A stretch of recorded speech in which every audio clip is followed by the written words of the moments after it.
एक गाना हम गाए थे पहले, वही गाना गाएंगे, मुझे याद आ गया कि आन बान शान पहचान बगमछिया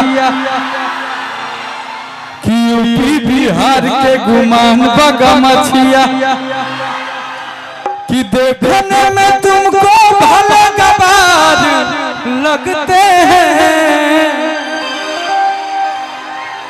ये लोग के लगा था कि गमछी वाला लोग सब गवार है, लेकिन बिहार यूपी झारखंड में गमछी कितना चलता है हो। कोरोना में भी बहुत गमछी काम किया था आजाद भैया, महेंद्र भैया कि देखने में तुमको भले गवार लगते हैं। एक ठो गमछी लो रे पगला लो, गेरुआ कलर के गमछी लो रे।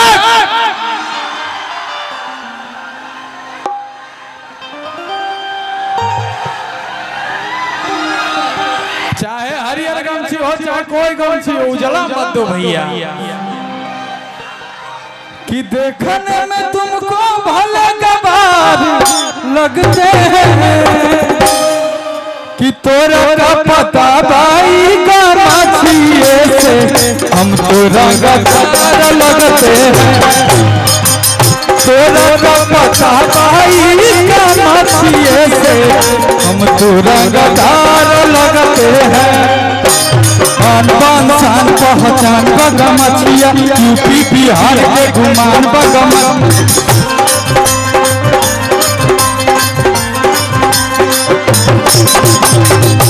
देखने में तुमको भले गवार लगते हैं। देखने में तुमको भले गवार लगते हैं। उसका गमछी लाओ थोड़ा हरियर वाला। अरे वहां एक गमछी रखा था कोई लड़का, हरा कलर के, लाओ उसको भी लाओ।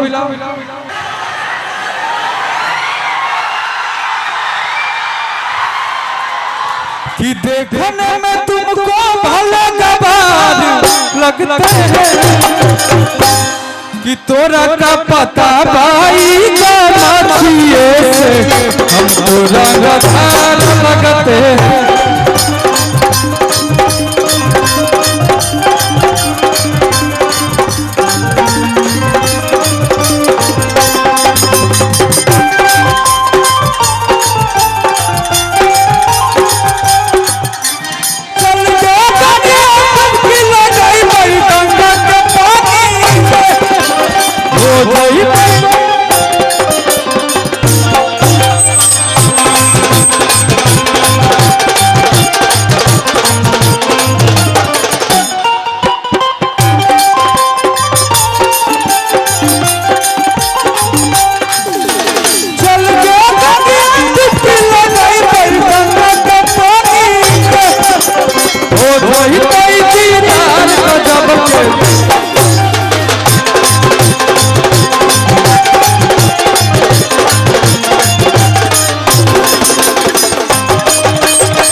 एक लाइन है इसमें, पीछे आओ गमछी का बात है रे पगली।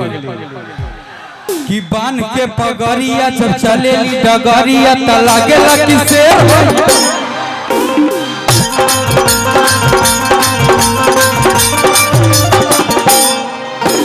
बान के पगड़िया जब चले डगरिया त लागेला कि शेर भैया।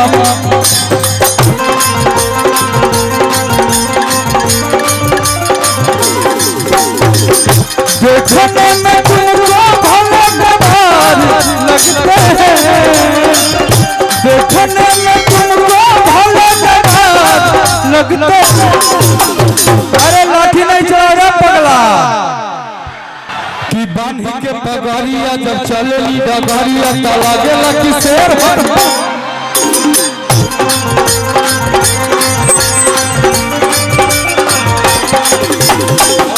देखने में तुमको भले नवाब लगते हैं, देखने में तुमको भले नवाब लगते हैं।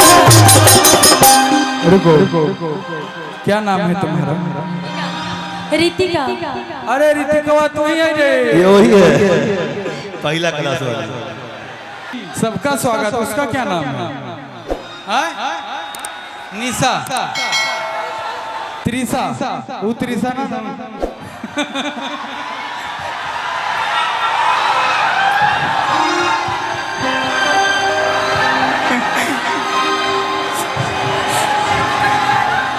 कि देखने में तुमको भले गवार लगते हैं कि तोरा ना पता भाई का नाचिए से हम तो रंगधार